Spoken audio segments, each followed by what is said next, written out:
Bismillahirrahmanirrahim. Assalamu alaikum. Welcome to the fourth and final part of this chapter, General Properties of Waves. In this video, we will discuss two applications of simple harmonic motion, which we have discussed in our previous class. The two applications of simple harmonic motion which we have to discuss are simple pendulum and ball system. Important topics हैं ये 6 number के सवाल में, ये समझ लो पसंदीदा topic है examiner का। एक साल छोड़ के एक साल में ये सवाल नजर आता ही आता है, कभी कभार रिपीट हो जाएगा, लेकिन ये एक साल से ज्यादा जो है इसका पीछा नहीं छोड़ता एग्जामिनर। तो 6 नंबर में आता है कि explain simple harmonic motion in simple pendulum, draw the diagram and label diagram. ये वाली डायग्राम आ जाती है आपकी इसके अंदर, और जो है इसी तरह जो है ये क्वेश्चन पेपर के अंदर देखने को मिलता है। देखते हैं ये क्या है। तो what is simple pendulum? A simple pendulum is a mechanical system demonstrating oscillatory motion consisting of a small mass, the bob, suspended by a light inextensible string from a fixed point.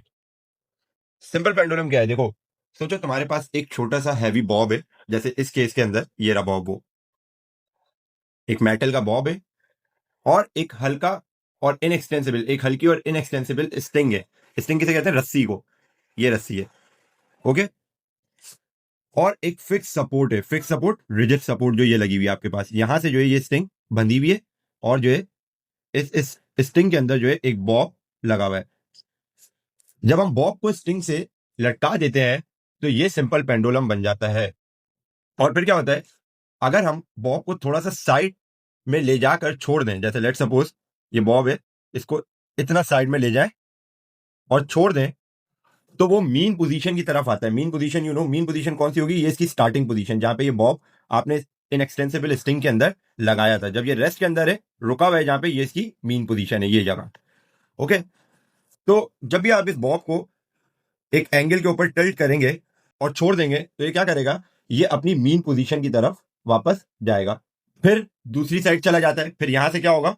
दूसरी side पे जाएगा, फिर वापस आता है, फिर यहां से जो है वापस आएगा, और ऐसे करके ये कंटिन्यूअसली मूव करता रहेगा इधर और उधर।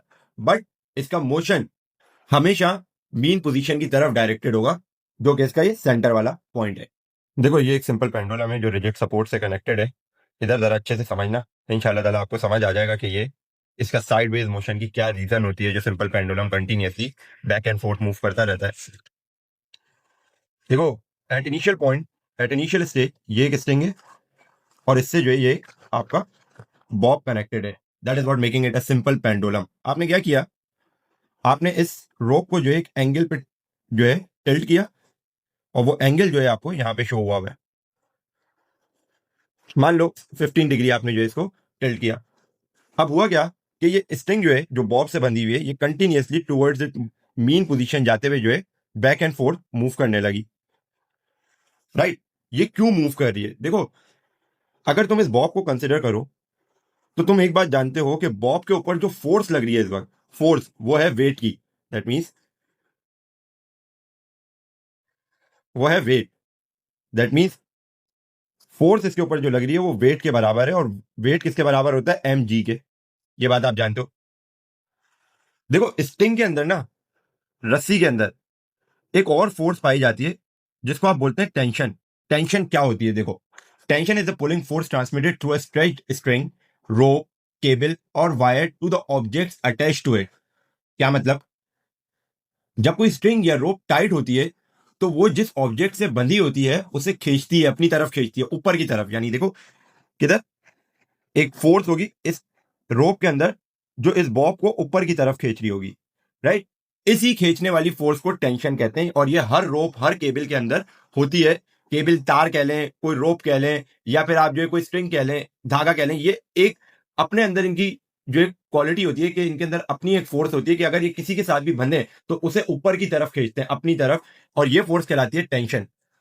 अब देखो, इस रोप के अंदर भी एक फोर्स होगी, टेंशन, जो कि इस बॉब को ऊपर की तरफ खींच रही होगी। अब देखो, एक फोर्स वेट है जो बॉब को नीचे की तरफ खींच रहा है, ओके, और एक फोर्स स्ट्रिंग के अंदर है, जैसे आप क्या कह रहे हो? टेंशन कह रहे हो। इधर लिख देता हूं मैं, जैसे आप क्या कह रहे हो? टेंशन कह रहे हो। और ये हमेशा अपवर्ड होती है, इसका डायरेक्शन क्या होता है? अपोजिट टू द वेट होता है हमेशा। और वेट की फोर्स नीचे लग रही है, ये टेंशन वाली फोर्स बराबर हो जाती है डब्ल्यू के, और टेंशन से वेट वाला जो कंपोनेंट है फोर्स का, इन दोनों की जो फोर्स होती है इक्वल होती है बट अपोजिट इन डायरेक्शन होती है। इस वजह से ये टेंशन कैंसिल आउट कर देती है वेट वाले कंपोनेंट को। अब ये दोनों तो कैंसिल आउट हो गए, तो फिर इस पेंडुलम को मूव कौन करवा रहा है साइड बेस पे? देखो आपको एक बात पता है, जब हमने पढ़ा था चैप्टर नंबर 3 के अंदर, शायद मुझे याद है, कंपोनेंट्स ऑफ फोर्स हमने पढ़ा था, तो उसके अंदर हमने ये जो डिस्कस किया था कि अगर फोर्स एक लाइन पे लग रही है, जैसे ये एक बॉक्स है, एक लाइन पे लग रही है कि 2 न्यूटन की फोर्स यहां से लगी और 4 न्यूटन की फोर्स यहां से लगी, तो आपका जो बॉक्स है वो इस डायरेक्शन में मूव करना शुरू कर जाएगा 2 न्यूटन से, और डायरेक्शन भी आपको पता चल जाएगा और मैग्नीट्यूड भी आपको पता चल जाएगा। That is because force is a vector quantity, इसके पास मैग्नीट्यूड भी होता है और डायरेक्शन भी होता है, ये बात आप जानते हो। तो इस केस में तो मैग्नीट्यूड डायरेक्शन आप दोनों निकाल सकते हो, बट अगर फोर्स किसी एंगल पे लगना शुरू हो जाए तो फिर जो है फोर्स को आपको रिजॉल्व करना पड़ता है कंपोनेंट्स के अंदर, that is F X and F Y, जो हमने वहां पे सॉल्व भी किया था। अब इस केस के अंदर देखो कि जब ये बॉब रुका हुआ है, तो इस बॉब के ऊपर इस वक्त वेट एक्ट कर रहा है डाउनवर्ड, जो कि mg के बराबर है, और टेंशन इसको ऊपर की तरफ खींच रही है, और ये दोनों फोर्सेस एक दूसरे के क्या है, मैग्नीट्यूड में इक्वल है बट डायरेक्शन में अपोजिट है। और फिर वही वाली बात कि अगर मैं तुमसे बोलूं कि एक बॉक्स को तुम ऊपर से 2 न्यूटन पुश करो और नीचे से 2 न्यूटन, तो क्या होगा? तो तुम बोलोगे कि ये वाला बॉक्स जो है एक जगह पे रुका रहेगा क्योंकि इसके ऊपर कोई नेट फोर्स एक्ट ही नहीं कर रही। इसी तरह ये टेंशन वाली फोर्स और W इक्वल्स टू mg वाली फोर्स ये अपोजिट डायरेक्शन में बट मैग्नीट्यूड में इक्वल है, इस वजह से इस वक्त पे ये बॉब रुका हुआ है। बट जब आप बॉब को एक एंगल के ऊपर लेके जाओगे तो एंगल पे जाने की वजह से देखो टेंशन वाली फोर्स तो एक्ट कर ही रही होगी, जो स्ट्रिंग के अलोंग एक्ट कर रही है, बट अब ये जो वेट वाला कंपोनेंट था ये अब एक एंगल पे एक्ट करने लगा, क्योंकि स्ट्रिंग एक एंगल पे चली गई तो बॉब के ऊपर भी जो वेट फोर्स लगा रहा है नीचे वो अब एक एंगल पे लगने लगी। और जब एंगल पे फोर्स लगती है तो आपको पता है कि फोर्स को फिर आपको रिजॉल्व करना पड़ता है उसके कंपोनेंट्स के अंदर। तो ये जो बॉब है इसके ऊपर दो फोर्सेस लग रही हैं, एक तो W is equal to mg weight जो कि इसे डाउनवर्ड खींच रहा है, और एक इसके ऊपर लग रही है टेंशन जो कि स्ट्रिंग की तरफ से लग रही है जो अपनी तरफ खींच रही है इसे। बट अगर आप वेट वाला कंपोनेंट देखो तो वेट वाला कंपोनेंट जो है, वेट वाली जो फोर्स है वो एक एंगल पे लग रही है, क्योंकि देखो जब आप इसे एक एंगल पे ले जाओगे तो अब जब इसे वेट खींच रहा होगा तो ये उस वक्त पे एक पर्टिकुलर एंगल के ऊपर होगा, और अगर फोर्स किसी एंगल पे लगे तो यू नो कि फोर्स उस एंगल पे लगने वाली फोर्स के अंदर जो है एक्स कंपोनेंट भी होता है फोर्स का और वाई कंपोनेंट का कंट्रीब्यूशन भी होता है। तो कितना एक्स एक्सिस का है और कितना वाई एक्सिस का है ये मिलके आपको बताता है ओवरऑल नेट फोर्स उसके ऊपर कितनी लग रही है, जो कि रिस्पॉन्सिबल होगी इस केस के अंदर सिंपल पेंडुलम को मूव कराने के लिए। देखना कैसे। अब देखो एक तो वेट का कंपोनेंट है जो डाउनवर्ड एक्ट कर रहा है, जो नीचे की तरफ खींच रहा है उसे, दैट इज अलोंग, अगर देख लें that is along Y axis. ये वाला कंपोनेंट का है अलोंग वाई एक्सिस है, और वाई एक्सिस पे जो कंपोनेंट है इस वेट का वो है W is equal to mg cos theta वाला।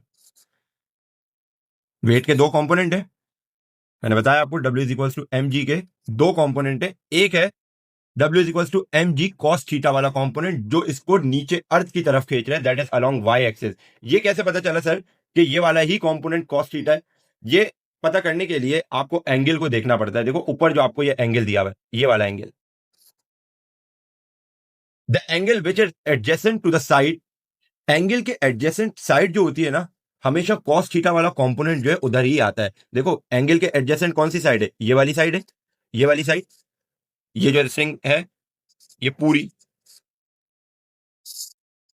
तो इसके अलोंग एंगल बन रहा है। इसका मतलब जो है एडजेसेंट साइड का जो नीचे वाला कंपोनेंट है जो नीचे से खींच रहा है वो कॉस वाला कंपोनेंट है। कॉस वाला कंपोनेंट हमेशा एडजेसेंट साइड पे होता है एंगल के।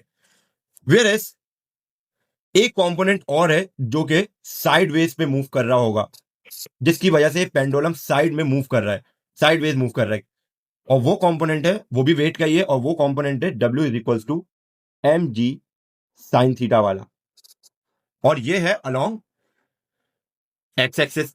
यूजुअली हमने देखा है कि हमने जब पढ़ा है कि जो है साइन थीटा जो है वो रिलेट करता है वाई एक्सिस से, whereas cos theta X axis से। ये तो हम उस वक्त पे कर लेते हैं जब एंगल हमारे लिए जो है एंगल हमारे लिए इतना इंपॉर्टेंट नहीं होता जिन केसेस के अंदर, बट जिस केस में एंगल की रिस्पेक्ट से हम चीजों को देख रहे हो तो एंगल के एडजेसेंट वाली जो साइड होती है उसके अलोंग बनता है कॉस थीटा, कॉस वाला कंपोनेंट फोर्स का।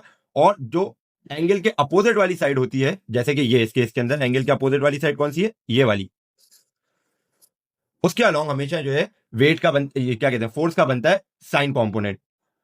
और यही दोनों कंपोनेंट मिलके बताते हैं कि इसके ऊपर ओवरऑल नेट फोर्स क्या लग रही है। वेट भी एक फोर्स ही है, and that particular net force is responsible for the pendulum to move sideways. देखना कैसे, अब देखो एक कंपोनेंट तो वो वाला है जो कि ये है W is equals to M G cos theta, जो इसे नीचे की तरफ खींच रहा है, राइट।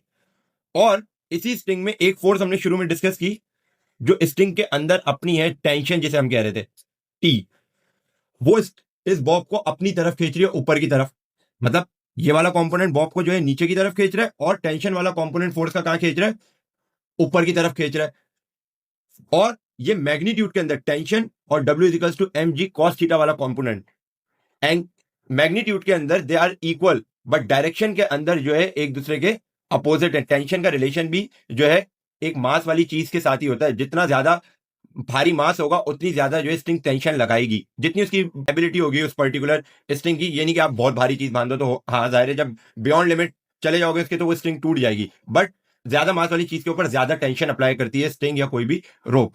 तो ये W equals to M G cos theta वाला कंपोनेंट और ये टेंशन वाला कंपोनेंट फोर्स का, ये इक्वल इन मैग्नीट्यूड होते हैं बट अपोजिट इन डायरेक्शन होते हैं। इसलिए ये टेंशन से W is equals to M G cos theta वाला कंपोनेंट कैंसिल आउट हो जाता है। मींस सिंपल पेंडुलम के मूव करने में इन दोनों कंपोनेंट्स का कोई लेना देना नहीं होता। अब बचता कौन सा है, सिर्फ और सिर्फ एम जी साइन थीटा वाला कंपोनेंट, जो कि अलोंग अगर आप देखें तो वो एक्स एक्सिस है और वही कंपोनेंट रिस्पॉन्सिबल होता है सिंपल पेंडुलम को साइडवेज मूव करने में, यानी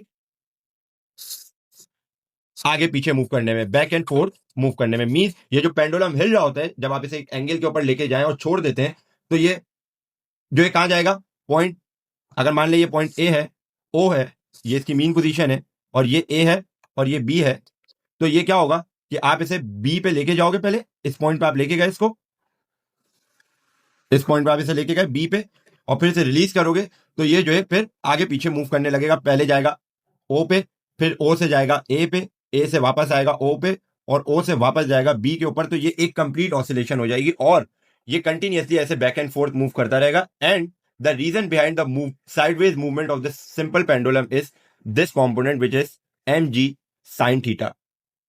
तो आई होप अच्छे से इस बात को अब तुम समझ गए होगे। मूव करते हैं नोट्स की तरफ और इसे पढ़ते हैं फिर एक दफा। देखो simple pendulum, a simple pendulum is a mechanical system demonstrating oscillatory motion consisting of a small mass the Bob suspended bye a light inextensible string from a fix point. ये सारी बात हमारी हो चुकी है। ये देखो एक रिजिड सपोर्ट से कनेक्टेड है ये स्ट्रिंग और ये एक बॉब है उसके साथ। ये बॉब और स्ट्रिंग मिलकर बनाते हैं सिंपल पेंडुलम। इनको आप एक एंगल के ऊपर लेके जाओगे और इसको रिलीज करोगे तो ये जो है साइडवेज मूव करना शुरू कर देगा और इस ये एक सिंपल हार्मोनिक मोशन होगा, क्योंकि देखो इसका direction of motion will always be towards its mean position. Means ये आगे जाएगा फिर वापस पीछे आएगा और इस साइड जाएगा। ये इस साइड जाए या उस साइड जाए, इसका डायरेक्शन ऑफ मोशन हमेशा टुवर्ड्स इट्स मीन पोजीशन होगा और ऐसे मोशन को हम सिंपल हार्मोनिक मोशन कहते हैं। ये पीछे हमारा सारा डिस्कशन हो चुका है। तो ये सिंपल पेंडुलम एक सिंपल हार्मोनिक मोशन कर रहा है और क्यों कर रहा है, इस वजह से कर रहा है क्योंकि इसके अंदर फोर्स के तीन कंपोनेंट है। एक एम जी कॉस थीटा, अभी आपसे बात हुई, और एक अलोंग स्ट्रिंग है tension.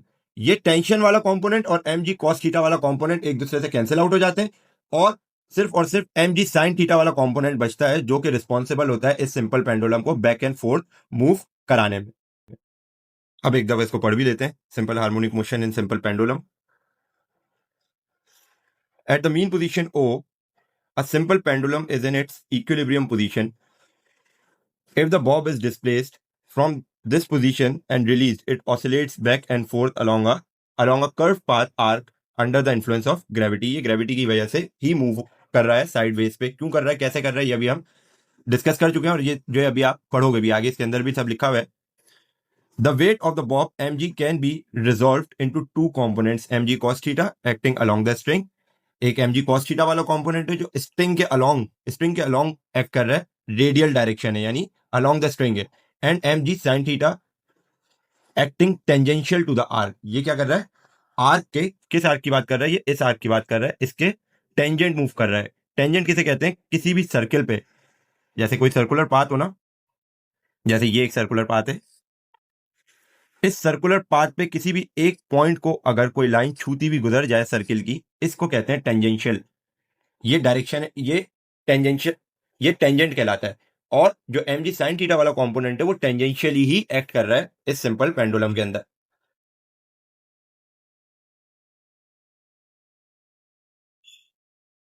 Where theta is the angle the spring makes with the vertical, ये वर्टिकल सपोर्ट के साथ एंगल है theta. The radial component mg cos theta is balanced by the tension in the string and therefore does not contribute to the motion of the bob. ये mg cos theta वाला जो component है ये tangent वाली force से जो है क्या हो जाता है, कैंसिल आउट हो जाता है, और इस वजह से इसका कोई कंट्रीब्यूशन नहीं होता सिंपल पेंडुलम के मोशन के अंदर। द टेंजेंशियल, अभी बात हुई, the tangential component mg sin theta remains unbalanced and act towards the equilibrium position। ये वो वाला कंपोनेंट होता है जो पेंडुलम को साइडवेज मूव कराता है tangentially. This component is called restoring force because it always tends to bring the bob back to its mean position। Restoring force आपको पता है ये वो फोर्स होती है जो मीन पोजीशन के डायरेक्शन में जो है मोशन करवाती है, और वो रिस्टोरिंग फोर्स ही कहलाती है, ये हम डिस्कस कर चुके हैं। Causing it to execute simple harmonic motion means restoring force is something which is responsible for the bob to bring back to its mean position and cause it to execute simple harmonic motion। For small oscillation, the time period of a simple pendulum depends only on the length of the pendulum and the acceleration due to gravity। देखो simple pendulum का ये simple harmonic motion सिर्फ small angular displacement पर possible है। क्या मतलब ये जो तुम रोक को डिस्प्लेस कर रहे हो उसकी वजह से यहाँ पे एक एंगल क्रिएट हो रहा है, तो वो एंगल बहुत स्मॉल होना चाहिए, ऑलमोस्ट 10 डिग्री तक होना चाहिए ये एंगल, तो जाके जो है आपको सिंपल हार्मोनिक मोशन ऑब्जर्व हो सकता है। और ये 10 डिग्री बहुत छोटा एंगल है, और अगर हम इसको ज्यादा बड़े एंगल पर ले जाएं तो रीस्टोरिंग फोर्स और डिस्प्लेसमेंट के बीच जो डायरेक्टली प्रोपोर्शनल वाला रिलेशन है ना, वो मेंटेन नहीं रहता। और अगर वो मेंटेन नहीं रहेगा तो फिर ये सिंपल हार्मोनिक मोशन भी नहीं होगा, क्योंकि सिंपल हार्मोनिक मोशन के लिए तो आपको पता है कि restoring force directly proportional to displacement वाला फैक्टर होना चाहिए। जैसे याद होगा मैंने तुम्हें झूले वाले केस में बताया था कि झूला पीरियोडिक मोशन कर रहा होता है, क्यों, क्योंकि ज्यादातर जब आप झूले वगैरह पे बैठते हो और कोई आपको जो है डिस्प्लेस करता है तो वो बहुत बड़े बड़े एंगल्स पे डिस्प्लेस करके फिर आपको रिलीज कर रहा होता है। तो इस वजह से झूले का जो मोशन है वो पीरियोडिक तो हो सकता है लेकिन सिंपल हार्मोनिक नहीं हो सकता है। क्यों, क्योंकि आप बहुत बड़े एंगल पे झूले को डिस्प्लेस कर रहे होते हो। इसी तरह सिंपल पेंडुलम के लिए भी एंगुलर डिस्प्लेसमेंट बहुत स्मॉल होनी चाहिए। कितनी, ये मैंने आपको बताया 10 डिग्री तक, अप्रोक्सीमेटली 10 डिग्री या उससे कम पर हमें बहुत अच्छा सिंपल हार्मोनिक मोशन अप्रोक्सीमेशन मिल जाता है, क्योंकि इस रेंज में रीस्टोरिंग फोर्स डिस्प्लेसमेंट के अप्रोक्सीमेटली डायरेक्टली प्रोपोर्शनल होती है। और जब रीस्टोरिंग फोर्स डायरेक्टली प्रोपोर्शनल हो डिस्प्लेसमेंट के, तो हम इस मोशन को सिंपल हार्मोनिक मोशन कह सकते हैं। आई होप अच्छे से बात को समझ गए होगे जो समझाना चाह रहा हूं। तो ओवरऑल क्या बात है कि सिंपल हार्मोनिक मोशन हम सिर्फ स्मॉल ऑसिलेशंस के अंदर जो है ऑब्जर्व कर सकते हैं। अप्रोक्सीमेटली आप बस 10 डिग्री तक जो है इसको डिस्प्लेस करें बॉब को, या फिर उससे भी कम, तब जाके जो है आपको जो एक सिंपल हार्मोनिक मोशन देखने को मिल सकता है। बड़े एंगल्स पे सिंपल हार्मोनिक मोशन आप ऑब्जर्व नहीं कर सकते। और इन छोटे एंगल्स पर सिंपल हार्मोनिक मोशन का जो टाइम पीरियड होता है, टाइम पीरियड क्या आपको पता है, वो टाइम जो ये पेंडुलम एक कंप्लीट ऑसिलेशन में लगा रहा है, and this time period is given bye t is equals to 2 pi under root L over G। तो यही बात वो कह रहा है, for small oscillations the time period of simple pendulum depends only the length of the pendulum and the acceleration due to gravity। अगर आप ये सिंपल पेंडुलम के टाइम पीरियड का फॉर्मूला देखो तो उसके अंदर आपको सिर्फ L नजर आ रहा है और G नजर आ रहा है जो क्वांटिटीज है, बाकी ये 2 पाई तो जो एक कांस्टेंट है और ये T टाइम पीरियड है। तो time period of simple pendulum only depends upon the length of the pendulum and acceleration due to gravity. फिर क्या कह रहा है, it is independent of mass of the bob and amplitude of the oscillation. The time period of simple pendulum is given by this. Simple pendulum का time period जो है वो Bob के मास के ऊपर डिपेंड बिल्कुल भी नहीं करता, इसीलिए आप देख लो टाइम पीरियड के फॉर्मूले में आपको कहीं भी जो है मास नजर नहीं आ रहा होगा। और ये अक्सर पेपर में पूछ लेता है कि सिंपल पेंडुलम का जो टाइम पीरियड है वो किन दो क्वांटिटीज पे डिपेंड करता है और किस क्वांटिटी से जो है इंडिपेंडेंट है टाइम पीरियड सिंपल पेंडुलम का। तो मास जो है इंडिपेंडेंट है और जो है लेंथ और एक्सेलरेशन ड्यू टू ग्रेविटी के ऊपर डिपेंड करता है सिंपल पेंडुलम का टाइम पीरियड। इसके अलावा जब आप आगे बढ़ोगे, आगे लेवल की फिजिक्स पढ़ोगे फर्स्ट ईयर सेकंड ईयर वगैरह में, तो वहां पे आप सिंपल पेंडुलम के टाइम पीरियड की डेरिवेशन स्टडी करोगे और वहां पे आपको एक्चुअली समझ आएगा कि why the time period of simple pendulum is independent of bob's mass. लेकिन फिर भी मैं यहां पे भी आपको जो एक छोटा सा मैथमेटिकल प्रूफ दे देता हूं कि मास से क्यों इंडिपेंडेंट होता है सिंपल पेंडुलम का टाइम पीरियड। देखो, जो नेट फोर्स है जो इस पेंडुलम को मूव करवा रही है, साइड वेज मूव करा रही है, वो किसके बराबर है? हमने पढ़ा एम जी साइन थीटा वाला कॉम्पोनेंट। अब नेट फोर्स हो या फोर्स एक ही बात है। वी कैन से कि force can be equals to M ji sine theta, यानी नेट फोर्स ये वो फोर्स है जो पेंडुलम को मूव करा रही है साइडवेज। अब आप बाय न्यूटन सेकंड लॉ जानते हो कि F is equals to M A होता है, तो क्या मैं इस एफ की जगह एम ए लिख सकता हूं? बिल्कुल, यहां पे एम ए लिखेंगे और ये इस साइड पे एम जी साइन थीटा ऐसे आ गया। ये देखो, एम से एम कैंसिल हो जाएगा और a is equals to g sine theta आपके पास ऐसे ही रह जाएगा। इस वजह से जो है मास से जो है सिंपल पेंडुलम का टाइम पीरियड इंडिपेंडेंट होता है, क्योंकि ये मैथमेटिकली जब आप करते हैं तो आपको पता चलता है कि ये कट जाता है मास दोनों तरफ सेम हो गए। और जो एक्सेलरेशन सिंपल पेंडुलम के अंदर प्रोड्यूस हो रही होती है वो किसकी वजह से हो रही होती है? सिर्फ एक्सेलरेशन ड्यू टू ग्रेविटी और वेट के साइन थीटा वाले कंपोनेंट की वजह से। तो आई होप ये बात आप समझ गए होगे और अब आप मैथमेटिकल प्रूफ भी दे सकते होगे इस बात की कि why time period of simple pendulum is independent of bob's mass. तो अब आप इसका मैथमेटिकल रीजन भी दे सकते हो कि इस वजह से जो है सिंपल पेंडुलम का टाइम पीरियड मास के ऊपर डिपेंड नहीं करता। तो आई होप आप अच्छे से समझ गए होगे सिंपल पेंडुलम के अंदर सिंपल हार्मोनिक मोशन को। एग्जाम्पल है सिंपल हार्मोनिक मोशन की, जो कि बॉल एंड बाउल सिस्टम है। ये भी कभी कभार जो है पेपर के अंदर देखने को मिल जाता है, 6 नंबर के क्वेश्चन के अंदर ये भी आपके पास आ सकता है। बड़ा सिंपल है, टोटल जो है आपने जितना भी सिंपल पेंडुलम पढ़ा है उसके ही कॉन्सेप्ट पे बेस करता है। इसको एक दफा मैं पढ़ूंगा, आपको इंशाल्लाह पढ़ के ही समझ आ जाएगी एक एक बात। Let's suppose that the motion of a ball in a bowl execute simple harmonic motion. एक सपोज कर लो कि ये एक बाउल है और इसके अंदर ये बॉल है, और ये बॉल को जब आप आगे पीछे ऊपर एक एक्सट्रीम पोजीशन पे ले जाओ, ये इसकी एक्सट्रीम पोजीशन है। कौन सी पोजीशन? जहां पे ये बॉल टॉप पर है, ये इसकी क्या है? एक्सट्रीम पोजीशन है। अगर आप इस बॉल को जो है यहां पे मूव कराओ इसकी एक्सट्रीम पोजीशन पर, रिलीज कर दो, तो ये बॉल जो है इस बाउल के अंदर सिंपल हार्मोनिक मोशन को परफॉर्म करेगी। कैसे? देखना, when the ball is placed in at the mean position O as shown in figure, that is the center of the ball. In this position the net force acting on the ball is zero, hence there is no motion. अगर आप इस ball को move ना कराएं और इसको ball में रखा रहने इसकी एक्सट्रीम इसकी इनिशियल पोजीशन पे जहां पे ये रखा हुआ है, जैसे आप क्या कह सकते हैं? इक्विलिब्रियम पोजीशन भी कह सकते हैं और इसको आप मीन पोजीशन भी कह सकते हो। इस केस में ये क्या है? इसकी मीन पोजीशन। अगर इसके ऊपर इस वक्त आप कोई फोर्स अप्लाई ना करो तो इसके ऊपर जो नेट फोर्स एक्ट करेगी वो जीरो होगी और ये बॉल अपनी जगह पे रुकी रहेगी। देखो, ऊपर जो हमने पढ़ा ना, ऊपर हमने पढ़ा एक रस्सी के अंदर हमने एक बॉब को जो है बांध दिया था, जिस रस्सी के अंदर टेंशन भी थी और एक mg cos थीटा वाला कंपोनेंट था जो से कैंसिल आउट कर रहा था। इस केस में वो क्या है? देखो, इस केस में भी mg तो हो गई, राइट?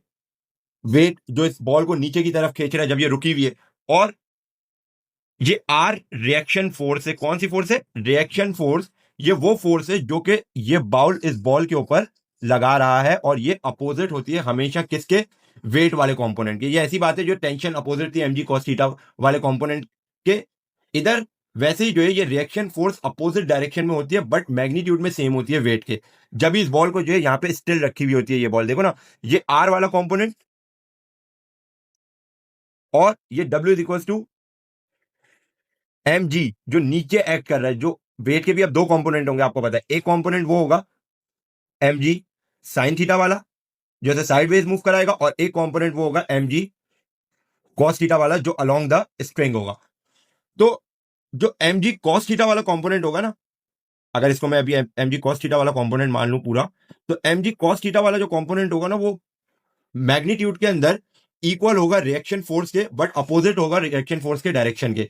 इस वजह से ये वाला कंपोनेंट और ये वाला कंपोनेंट एक दूसरे से कैंसिल आउट हो जाएगा, और ये जो फोर्स, जो नेट फोर्स रिस्पॉन्सिबल होगी इस बॉल को मूव कराने के, वो वही वाला कंपोनेंट होगा जो बॉब को मूव करा रहा था सिंपल पेंडुलम वाले केस में, that is M ji sine theta वाला कंपोनेंट, जो टेंजेंशियल एक्ट करेगा इस बॉल के ऊपर। तो पूरा वही कॉन्सेप्ट है। और अगर आप देखो, जब बॉल रुकी हुई है, जब बॉल के ऊपर फोर्स जीरो अप्लाई हो रही है, नेट फोर्स जीरो है, तो बॉल का कोई मोशन नहीं है। क्यों नहीं है? क्योंकि इस वक्त पे देखो सिर्फ और सिर्फ इस पे दो कंपोनेंट फोर्स के एक्ट कर रहे हैं, एमजी कॉस थीटा वाला और आर वाला, और ये एक दूसरे के इक्वल है बट अपोजिट डायरेक्शन में, तो एक दूसरे को कैंसिल आउट कर देते हैं, इसलिए बॉल जो है रुकी हुई है इस वक्त पे। बट जैसे ही बॉल को आप एक एंगल के ऊपर एक्सट्रीम पोजीशन पे ले जाते हो और यहां से रिलीज करते हो, तो बॉल कंटिन्यूअसली मूव करेगी। बॉल पहले आएगी इस ओ वाले पॉइंट पे, फिर ओ वाले पॉइंट से जाएगी बी वाले पॉइंट तक, और फिर बी से वापस ओ आएगी, और फिर ओ से वापस ए आएगी।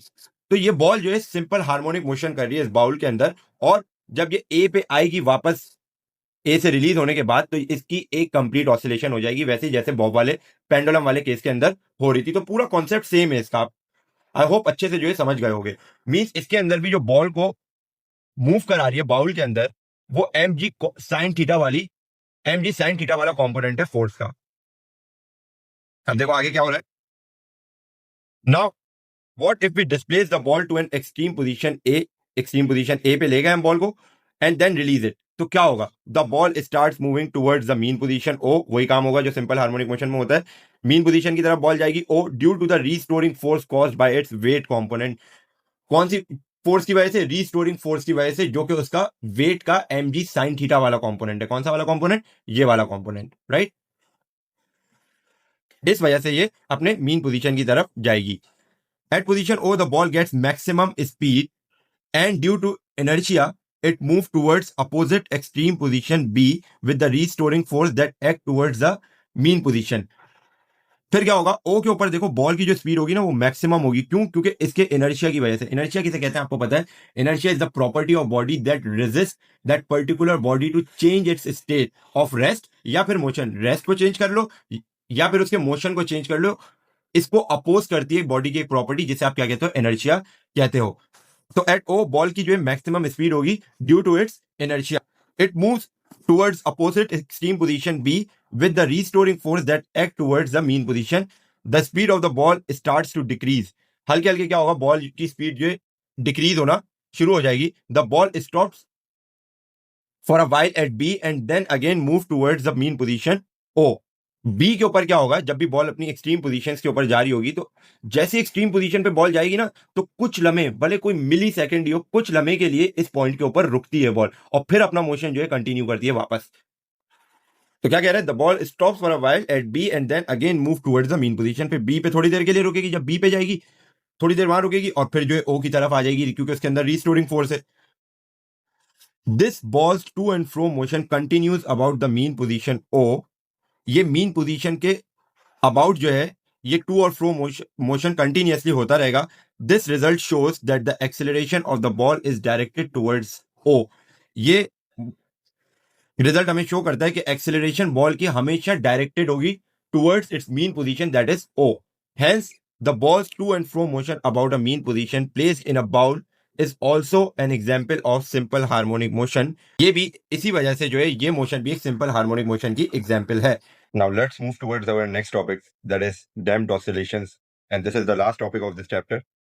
What are damped oscillations? A damped oscillation is a type of oscillatory motion where the amplitude of the oscillations gradually decreases over time due to factors like friction or air resistance causing energy loss from the system. देखो damped oscillation को समझने के लिए जरा इस झूले को वापस देखना। देखो लेट्स सपोज कि ये एक, इस स्विंग को कंसिडर करते हैं, ये वाले को, और ये स्विंग जिस पोजीशन पे है इस वक्त, ये पॉइंट ए मान लेते हैं, और ये जो इसका सेंटर होगा जहां पे ये रुकेगा आके, ये इसका पॉइंट ओ होगा जो इसकी मीन पोजीशन होगी। और मान लो कि ये इस पॉइंट तक ऊपर उठेगा, यानी जब ये आगे आएगा तो ये बी पॉइंट तक उठेगा। तो देखो ए पॉइंट से तुमने इसको रिलीज किया, ये गया ओ पे, और ओ से जाएगा ये और ऊपर मजीद, और ओ से जाएगा और ऊपर मजीद बी की तरफ, और फिर बी से वापस ओ की तरफ आएगा और फिर ओ से ए की तरफ आएगा। ये हो जाएगी वन कंप्लीट ऑसिलेशन, राइट।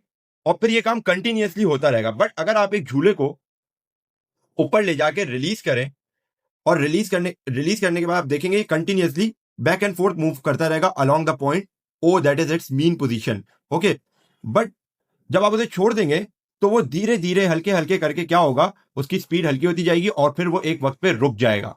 तो देखो, मैं कहूं कि अगर ए से ओ और ओ से बी जाएगा, फिर बी से ओ और ओ से ए आएगा, एक कंप्लीट ऑसिलेशन है। तो जरूरी नहीं कि नेक्स्ट ऑसिलेशन भी उसकी इसी एनर्जी लेवल की हो जो पहली वाली हुई थी। कम होगी ना वो, क्यों? क्योंकि अब उस झूले के ऊपर एयर रेजिस्टेंस भी एक्ट कर रही है और एयर की फ्रिक्शन भी एक्ट कर रही है उसके ऊपर, जो झूले की स्पीड को स्लो डाउन करती जा रही है। यानी हर चक्कर के अंदर ऑसिलेशन का साइज कम होता जाएगा। अंडरस्टैंड कर रहे हो? और एक वक्त पे आके जो है ये झूला रुक जाएगा। तो ऐसी ऑसिलेशंस जिसके अंदर जो है कोई मोशन एनर्जी को लूज कर रहा हो, देखो ना, एक ऑसिलेशन हुई ज्यादा पावरफुल, दूसरी वाली उससे कम, तीसरी वाली उससे कम, फिर हल्के हल्के हल्के करते करते ये झूला रुक गया। तो ऐसा मोशन जिसके अंदर ऑसिलेशंस की एनर्जी लूज होती जाए, ऐसी ऑसिलेशंस को आप क्या कहते हैं? डैम्प्ड ऑसिलेशंस कहते हो। देखो इसके अंदर भी ये लिखा हुआ है। अब damped oscillation is a type of oscillatory motion where the amplitude of a motion gradually decrease over time due to factors like friction और air resistance causing energy to lose from the system. यानी हल्के हल्के झूला एक time पे आके रुक जाएगा, उसकी ऑसिलेशंस डैम्प्ड होती जाएंगी, खत्म होती जाएंगी। ये देखो, ये आपको जो साउंड सिग्नल शो किया हुआ है, जब भी कोई इंसान बोलता है ना, तो उसका सिग्नल जितनी भी पावर से वो बोल ले, तो उसका जो सिग्नल अगर आपको सुनाई देती है वो आवाज, तो उसकी आवाज जो है ऐसे ट्रेवल करती है। देखो, शुरू में जो है इसकी ऑसिलेशन इतनी हुई, फिर उसकी आवाज की एनर्जी लूज हो गई थोड़ी, फिर लूज होती गई और एक टाइम पे आके देखो एम्पलीट्यूड कम होता जा रहा है। एक टाइम पे आके एक ये बिल्कुल सीधी हो जाएगी और खत्म हो जाती है आपकी आवाज, राइट। तो क्या होता जा रहा है? इसका एम्पलीट्यूड कम होता जा रहा है। एम्पलीट्यूड क्या कहते हैं? मीन पोजीशन से लेके क्रस्ट तक के डिस्टेंस को, आपको ये बात पता ही है। देखो, अगर मैं इस चीज को यहां पे ड्रॉ कर लूं, तो आप देखो एम्पलीट्यूड जो है वेव का जो है कम होता जा रहा है। ऐसी वेव जो अपनी एनर्जी को लूज करती जाए और उसका एम्पलीट्यूड कम होता जाए, ऐसी वेव को हम कहते हैं डैम्प्ड वेव। वेव खत्म हो गया, यानी जैसे हमारा साउंड सिग्नल ट्रेवल करता है, हम बोलते हैं कोई बात और जैसे बोल के रुकते हैं वो खत्म हो जाती है। जितनी पावर से बोलेंगे उतनी दूर तक वो जाएगी। पावर मीन्स टू से जितनी ज्यादा एम्पलीट्यूड उस साउंड वेव की होगी उतनी वो दूर तक जाएगी, लेकिन दूर तक जाके भी वो खत्म हो जाएगी। एक टाइम पे उसका सिग्नल बिल्कुल सीधा हो जाएगा। तो ऐसी ऑसिलेशंस को हम क्या कहते हैं? डैम्प्ड ऑसिलेशंस कहते हैं। तो sound waves are also the example of damped oscillations. I hope ये चैप्टर जो है अब आपको अच्छे से समझ आ गया होगा। यहाँ पे हमारा चैप्टर जो है वाइंड अप हो गया है। फिर भी अगर आप लोगों की कोई क्वेश्चन है, कोई चीज नहीं समझ आ रही है, तो वो आप मुझसे जो है कमेंट सेक्शन में कमेंट करके पूछ लो, या फिर जैसे भी पूछना चाहते हो, स्कूल में पूछना चाहते हो स्कूल में पूछ लो। बट कॉन्सेप्ट्स को अपने क्लियर रखें। इंशाल्लाह ताला नेक्स्ट वीडियो जो हम इसकी करेंगे, नेक्स्ट वीडियो में जो हम काम करेंगे वो इसकी वर्क एग्जाम्पल्स करेंगे और फिर जो है बुक के पीछे के न्यूमेरिकल्स करेंगे और फिर जो है in terms of work based chapter को जो है हम वाइंड अप करेंगे। तो फिर मिलेंगे आपसे नेक्स्ट वीडियो के अंदर। तब तक के लिए अपना ख्याल रखना। अल्लाह हाफिज।